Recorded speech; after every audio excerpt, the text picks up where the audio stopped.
Bismillahirrahmanirrahim. Assalamualaikum warahmatullahi wabarakatuh. Sahabat yang beriman, di dalam agama Islam, surga merupakan tempat terbaik bagi kaum muslimin yang beriman. Tempat itu merupakan tempat balasan bagi orang-orang yang taat kepada Allah. Di dalamnya terdapat kenikmatan yang tidak terbayangkan. Akan tetapi terdapat 6 golongan wanita yang bisa diusir dari surga ketika sudah meninggal. Alasannya karena wanita-wanita itu melakukan beberapa perbuatan dosa semasa hidupnya.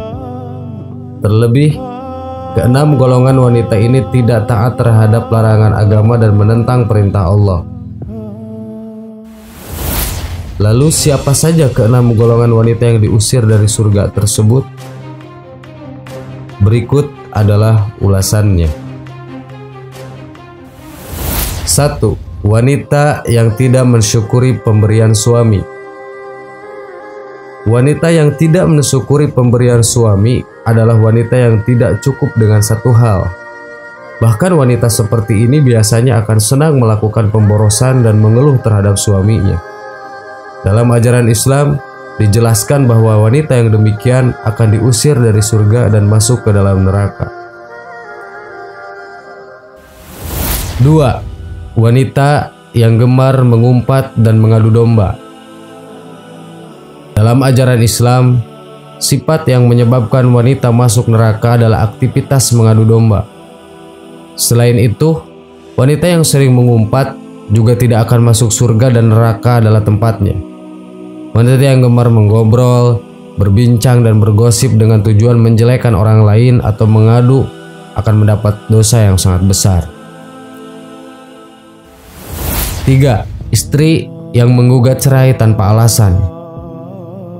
Menurut Islam, wanita yang meminta cerai tanpa ada alasan yang jelas maka haram baginya untuk mencium bau surga. Alasannya karena kebanyakan wanita sangat perasa dan mementingkan hati dibandingkan akalnya. Hal itulah yang menyebabkan wanita yang ingin menceraikan suami tanpa alasan yang jelas akan diusir dari surganya nanti. 4. Wanita yang berpakaian tipis dan ketat. Wanita-wanita yang berpakaian namun terlihat telanjang dan berjalan berlenggak-lenggok adalah wanita yang akan diusir dari surga nanti. Meskipun sudah berpakaian, namun terkadang wanita dengan sengaja memperlihatkan auratnya dengan memakai pakaian yang tipis dan ketat. Hal itu merupakan perbuatan dosa karena akan mengundang syahwat bagi orang lain, terutama bagi pria. 5. Wanita yang memakai wewangian dan berlenggak-lenggok. Dalam ajaran Islam, disebutkan juga para wanita yang berlenggak-lenggok dan condong dari ketaatan mencerminkan 3 tafsiran. Pertama, mereka adalah wanita yang tidak taat kepada Allah dan mengajarkan hal yang tercela. Kedua, wanita yang bergaya lenggak-lenggok dianggap sebagai wanita yang nakal. Ketiga, wanita yang keluar rumah dengan memakai wewangian dan berjalan sambil menggoyangkan bahunya adalah wanita yang tidak beriman. Sehingga wanita yang demikian kelak akan diusir dari indahnya surga dan masuk ke dalam neraka. 6. Wanita kepalanya seperti punuk unta. Diriwayatkan jika wanita yang tidak masuk surga bahkan tak diizinkan mencium harumnya surga adalah wanita yang rambutnya seperti punuk unta. Artinya, wanita tersebut memperbesar kepalanya dengan mengumpulkan rambut di atas kepalanya seperti memakai sorban. Bahkan, sebagian muslimah berhijab saat ini juga melakukan gaya punuk unta di balik jilbabnya. Bagian belakang dan atas kepala wanita ini biasanya terlihat seperti tonjolan. Meskipun sudah ditutupi jilbab, tonjolan itu tetap terlihat. Sahabat yang beriman, itulah golongan wanita yang kelak akan diusir dari surga karena perbuatannya yang menyimpang dari ajaran Allah. Semoga Anda adalah wanita yang tidak memiliki sifat demikian, dan semoga informasi ini bermanfaat bagi Anda. Wallahu a'lam. Wassalamualaikum warahmatullahi wabarakatuh.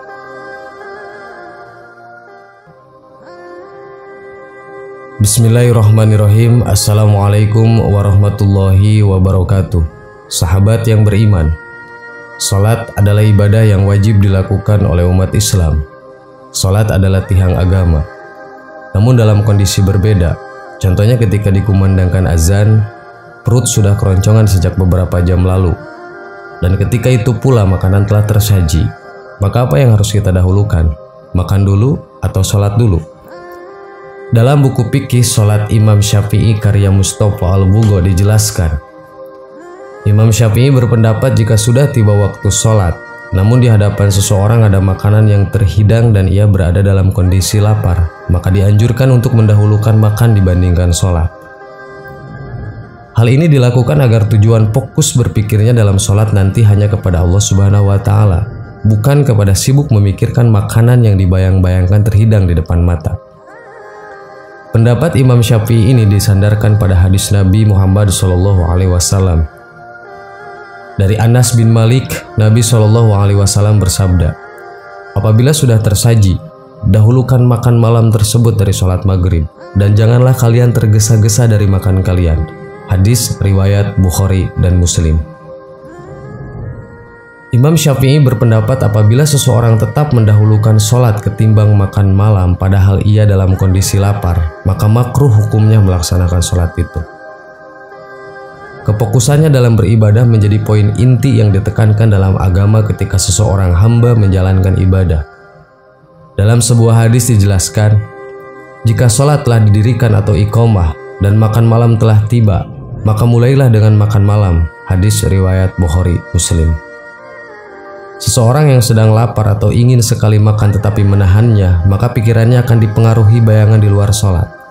Kemudian saat hati seharusnya fokus menghadap Allah, akhirnya bercabang mengangan-angankan yang lain.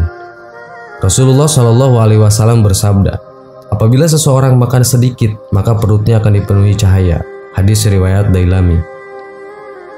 Dari beberapa dalil yang telah disebutkan tadi, dapat disimpulkan bahwa seseorang yang sedang lapar dapat mendahulukan makan terlebih dahulu apabila hidangan telah tersaji. Jadi makan dulu baru sholat. Tapi usahakan untuk atur waktu makan sebelum masuknya waktu sholat. Tentunya ini dilakukan dengan tujuan untuk lebih fokus dalam mengerjakan sholat hanya kepada Allah Subhanahu wa Ta'ala. Karena dikhawatirkan apabila ketika konsentrasi terganggu akibat perut lapar sehingga dalam sholat menyebabkan tidak khusyuk, maka yang dianjurkan adalah makan. Namun dalam kondisi normal tidak sedang merasakan lapar, ketika waktu sholat tiba diperintahkan bagi seorang muslim bergegas mendahulukan sholat. Tentu bukan berarti mengutamakan makan di sini, tidak dikatakan wajib, hanya mayoritas ulama mengatakan sunnah dalam keadaan rasa lapar saja. Sahabat yang beriman, itulah penjelasan yang semoga menjadi ilmu untuk kita semua. Wallahu a'lam. Assalamualaikum warahmatullahi wabarakatuh.